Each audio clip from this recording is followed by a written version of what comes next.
In this video, I want to go over a potential big PlayStation 5 game beta leak. We'll talk about that. We've got more potential details about the PlayStation first party event that is allegedly happening in early August. That rumor continues to circulate. And Final Fantasy XIV Endwalker pre-orders are up 160%. We'll talk about that at the end of this video, as that game has just seen an incredible surge in its player base. But first of all, Gran Turismo 7 beta test seemingly leaked by the PlayStation website. So this is a funny one. This was spotted by GT Planet. The PlayStation website was running a promotion where the reward for completion was an early access code to the beta of Gran Turismo 7. It was found in the Experience PlayStation section of the website. Here was an Italia quest that contained 4 different things for players to do. Simply watching the original GT7 launch demo for as little as 10 seconds allowed you to unlock a code for the PS5 version of the Italy Gran Turismo beta. Now, the 12-digit beta code that you would get after the fact actually didn't work, but nevertheless, the fact that they are doing this probably leaks a GT7 beta. Thanks for PlayStation Lifestyle for that rundown. But this is a rather interesting one because GT7 was another game that I feel like for a second was scheduled for a 2021 release. Yeah, it was scheduled for 2021, and then it was delayed into 2022. You guys know the story with Gran Turismo. I do not want to repeat a Gran Turismo 5 timeline where the game just gets delayed into oblivion and then we get GT5 prologue and all that stuff. Like, that was just a train wreck. And I remember picking up Gran Turismo 5 on launch day, and I want to say, wasn't it like a few weeks before the launch of the game saw like one final delay? GT5, it wasn't Final Fantasy 15 bad, but it was pretty bad how many delays we saw with that game. And then the unfortunate thing about Gran Turismo 6 was it was released after the PlayStation 4 had come out, but it was released on the PlayStation 3, so a lot of people didn't even check that out. And if memory serves me correctly, GT6 sales were considerably down over GT5 sales. I just think Gran Turismo, what was once the elite racing game franchise,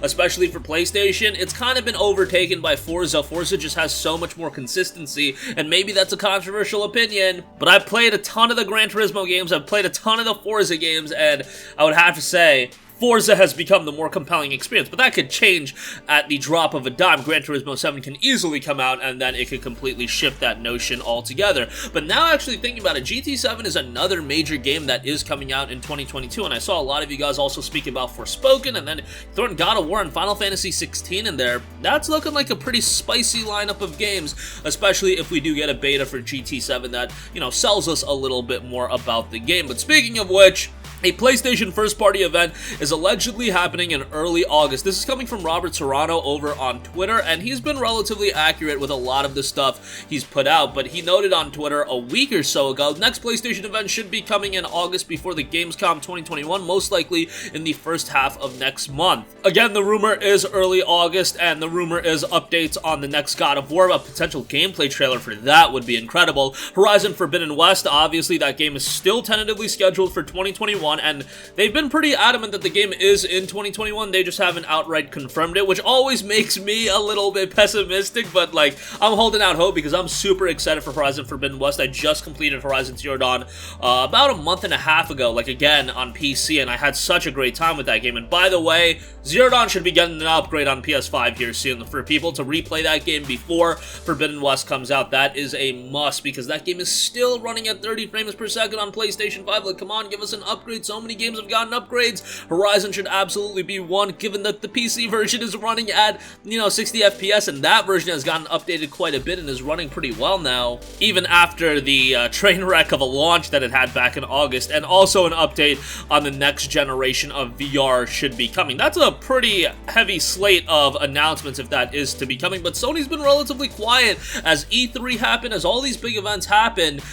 Summer Game Fest and all this stuff. Sony's been quiet outside of like Death Stranding Director's Cut. What have they really been showing up? They had that State of Play event, but that State of Play was kind of a nothing event. I mean, if you're excited for Deathloop, cool. That's not a game that's really getting people super excited, even if it is by Arcane. It's just not something that has people clamoring as a game that they want to see more of. People want to see more of Horizon. They want to get a release date. They want to see God of War gameplay, even if it is in 2022. Most people were expecting that. PSVR 2 is something that I think some people want to see more of, but they also want to see the announcements of new exclusives, just because you see Microsoft's lineup, they got Forza Horizon 5 coming out, they got Halo Infinite, they got Stalker 2 early next year. They are rounding out a pretty stellar lineup of games, and PlayStation right now, you have Horizon, God of War, we don't know when it's in 2022. Final Fantasy 16, I think it's going to be 2022. Some of you guys think that it's going to be later on and it's going to be 23. I'm pretty confident it's going to be 2022, but then we have Gran Turismo, no date on that. Forspoken, you know, we don't know what the deal is on that as far as when it's coming out. With Microsoft, you know, okay, Forza's coming out in November, Halo's still scheduled for 2021, they're adamant holiday 2021, and then Stalker's got a date for April as well, so I'm really liking the Microsoft lineup of games right now. I think Sony has an internal lineup of games that will get people excited, however, there's just no clarity as far as what exactly to expect later this year as far and early next year. Outside of, I think most of us are confident that Horizon will be a game that will be coming out this year, probably sometime in November, maybe early December, something like that. But God of War, you know, is that going to be an early 2022 game? Is Final Fantasy 16 going to be an early 2022 game? You got to get something out there that's big for early 2022, and I'm just not seeing that right now from Sony. Hopefully, an event or two in the near future will round that out. And lastly, Final Fantasy 14 Endwalker pre-orders are up 160%. An increase in players is forcing Square Enix to invest in more servers and upgrade its server infrastructure, because this happened kind of out of nowhere. So what happened was a bunch of streamers started playing the game, and I was seeing there were streams for Final Fantasy 14 that were clocking in at like 200,000 viewers on Twitch, and a lot of people obviously have jumped in on the game. Final Fantasy 14, in my opinion, is far and away the best MMO on the market right now. I'm not a big MMO guy, mind you, but Final Fantasy 14, I played a ton of that, and I really enjoyed my time with that. Like, I honestly don't understand how World of Warcraft is still this juggernaut when Final Fantasy 14 is out. Maybe that'll cause a flame war, I don't really care, but Final Fantasy 14 I think is stellar from a narrative standpoint. I think it's excellent.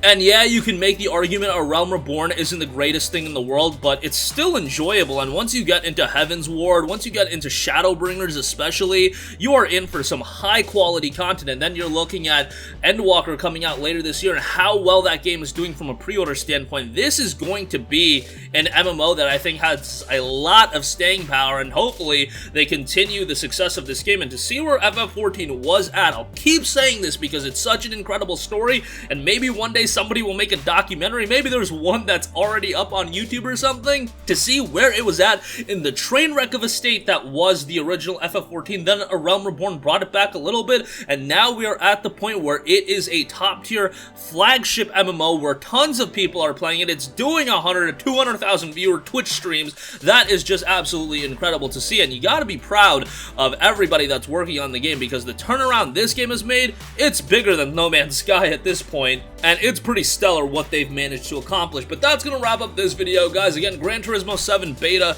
has seemingly been leaked. That PlayStation first party event should be happening sometime in August, and they do need to make a big event happen in August that's gonna get people a little bit more excited about the upcoming slate of games, because I don't think Deathloop is doing it. I don't think, you know, Horizon Forbidden West will do it. You also want to get people excited for what's coming in early 2022, especially if a lot of people are planning to pick up a PS5 in the holiday. Well, what's coming out after that? Hopefully we'll get clarity on that pretty soon. And FF14 Endwalker doing very, very well as well. That's going to wrap up this one. Sound off with all of your thoughts in the comments section down below. Thank you for watching, and goodbye.